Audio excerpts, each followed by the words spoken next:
Guillermo, nuevamente aquí en la orilla. ¿En qué momento las luces de la ciudad te llaman y agarrás Ruta 11 y encarás para ese lado a nivel mediático? Bueno, un poco el cariño de la costa o a la costa se lo tengo porque la gente me llevó ahí. Como no estaba en mis planes lo anterior, tampoco estaba en mis planes irme a Buenos Aires. Entonces, cuando empecé a hacer programas, la gente me empezó a decir que me tenía que ir. Yo no sentía que pudiera, ni que valiera la pena, ni que tuviera condiciones para eso, pero me lo decía el público. El público me decía, vos te tenés que ir. Cuando tenía 18 años, empecé a relatar fútbol en la radio esta local, en Radio de la Costa. Entonces la gente decía, vos te tenés que ir, no te podés quedar acá, te tenés que ir, te tenés que ir, te tenés que ir. Y bueno, se me fue instalando la idea de que me tenía que ir. Pero no me pude ir hasta que no tuve 20 años más o menos, que fue cuando pude juntar algo de plata como para soportar algunos meses en Buenos Aires. De hecho, cuando voy no llego a Buenos Aires. Llego a la casa de una tía en Bransen. Llegué a 70 kilómetros, no llegué a Buenos Aires. Entonces tomaba todos los días el Roca a las 6 de la mañana y me iba a estudiar a TEA en ese momento, que era su segunda generación, iba por su segundo año recién.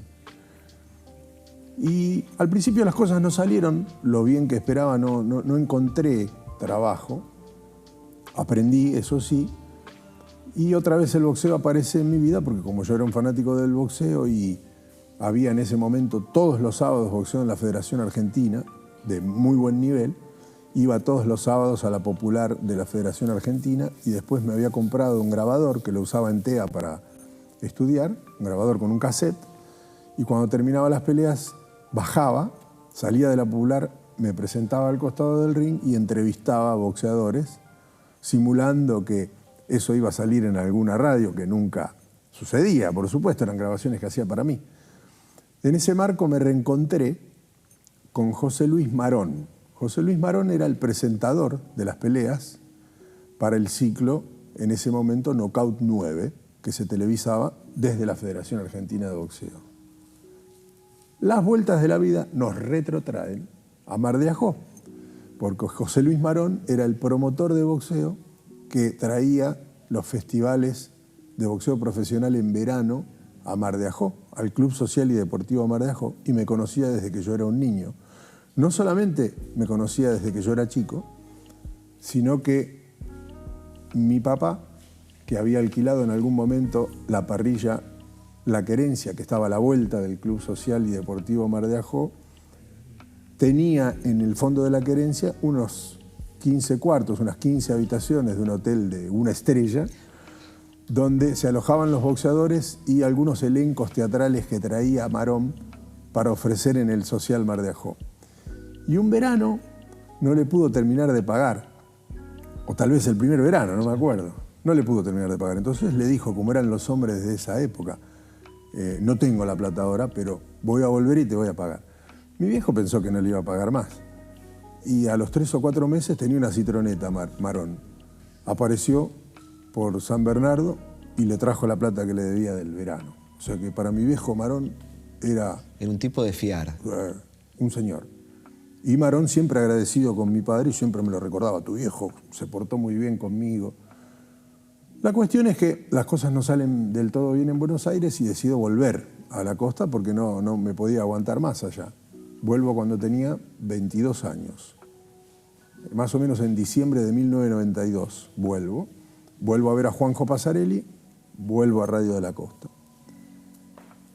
En ese interín pasan unos meses y otra vez en el mes de agosto de 1993, los primeros días del mes de agosto, tal vez a finales de julio,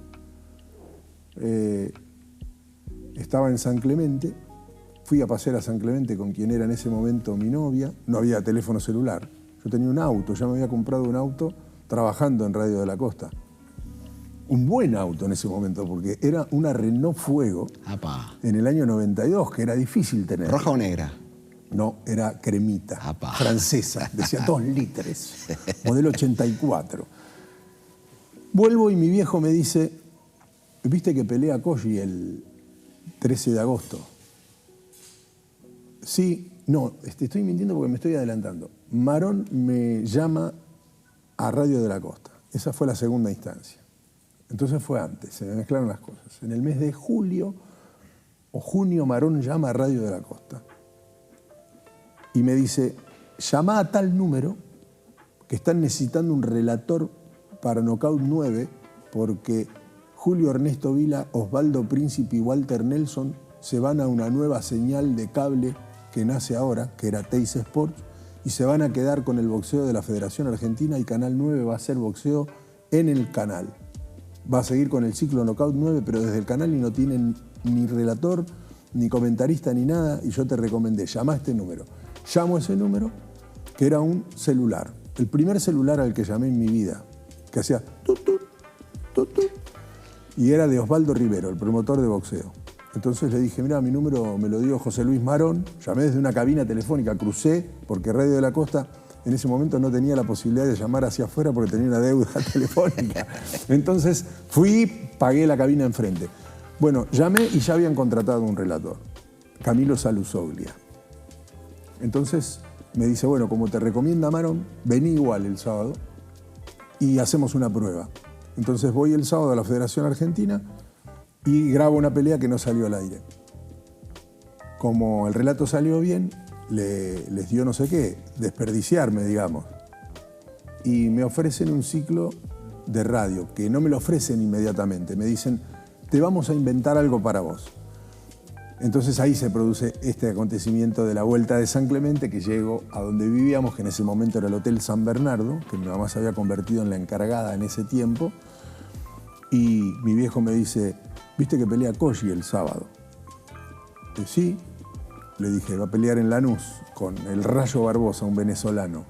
Y me dice mi viejo, sería lindo relatarla esa pelea. ¿Qué te parece? Le digo yo. Bueno, llama a este número que te llama un tal Quique Martínez, que me parece que la vas a relatar.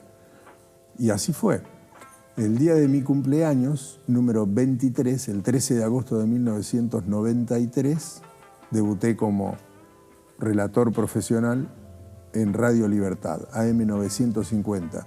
Y empecé mi carrera como relator deportivo de boxeo con una pelea por el título mundial, con Látigo Coggi, que era mi ídolo y era de Bransen. Y vivía a 1,5 cuadras de mi casa. Mirá lo que son las vueltas de la vida, ¿no? Increíble, increíble. Y a partir de ahí, te quedaste. Me quedo. Empecé a hacer más o menos lo que hacía ahora. Iba los fines de semana a relatar boxeo y volvía a trabajar en la radio de lunes a viernes acá. ¿Y qué pasaba cuando llegabas acá? Porque te encontrabas con los amigos que te escuchaban y ¿cómo era la recepción? Bueno, ya había empezado a crecer el mito. A mí me decían el nene acá, justamente porque había empezado muy joven en la radio. Entonces, nada, empezaban a ver algo positivo y yo también empezaba a presentir algo positivo hasta que un día, en el mes de mayo del año siguiente, ya en el año 94, me avisa Quique Martínez y Gustavo González, que eran los productores, que el ciclo no iba a seguir. El comentarista era Pablo Yonto, que hoy es un reconocido abogado de derechos humanos. Él era el comentarista de boxeo. Entonces yo me quería morir. Se cerraba el ciclo. Entonces Pablo me dice, vi una promoción esta semana, acá en el canal, que van a hacer un casting general, que es el lunes a las 10 de la mañana. ¿Por qué no te quedás? Te quedás un día más y das el casting. Entonces, bueno, le hice caso, me quedé e hice una cola que empezaba en la calle Salguero. El canal estaba en la entrada de Geli y la cola llegaba 1,5 cuadras por Salguero hasta la calle de atrás, que no me acuerdo cómo se llama ahora. Empecé a hacer la cola a las 10 de la mañana y di la prueba a las 2 de la tarde. Está por ahí en YouTube la prueba grabada, el casting en sí. Doy el casting y doy una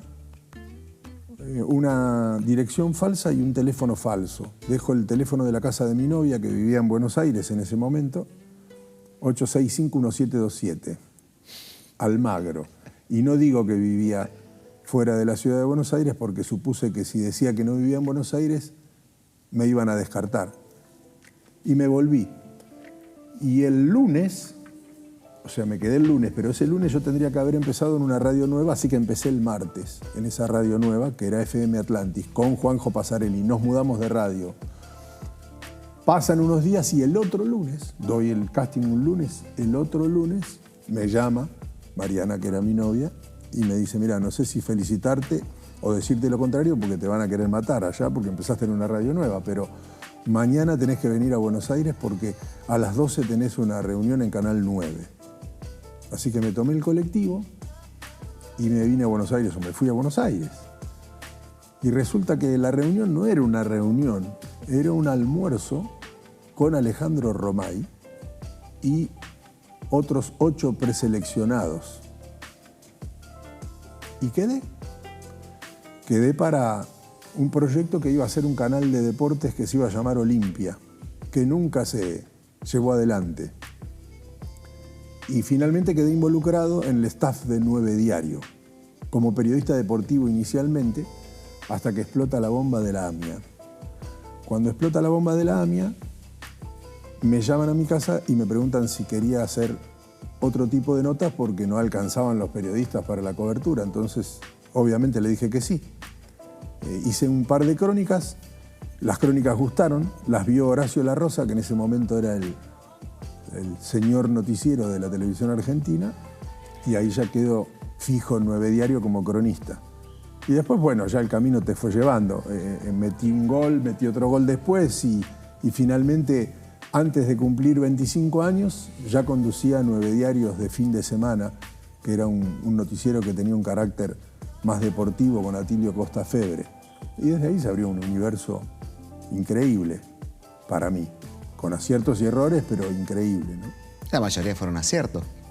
No, hubo a muchos, los ojos de... hubo muchos errores. Pude tener una carrera muchísimo mejor que la que tuve. Y no tuve una carrera mejor por haber tomado muy malas decisiones. Pero de todas maneras logré construir una que me conforma. No es la que hubiera querido, ni la que soñé una vez que me metí en esto. Pero sí es una que me conforma a partir de la cantidad de errores que cometí para que no suceda. Hice todo para que no suceda y sin embargo muchas cosas buenas pasaron, ¿no? La verdad eso. Guillermo, vamos a dejar estas palabras en suspenso hasta un próximo encuentro, si te parece bien y si podés. Y te agradezco. El agradecido soy yo. Ahí va.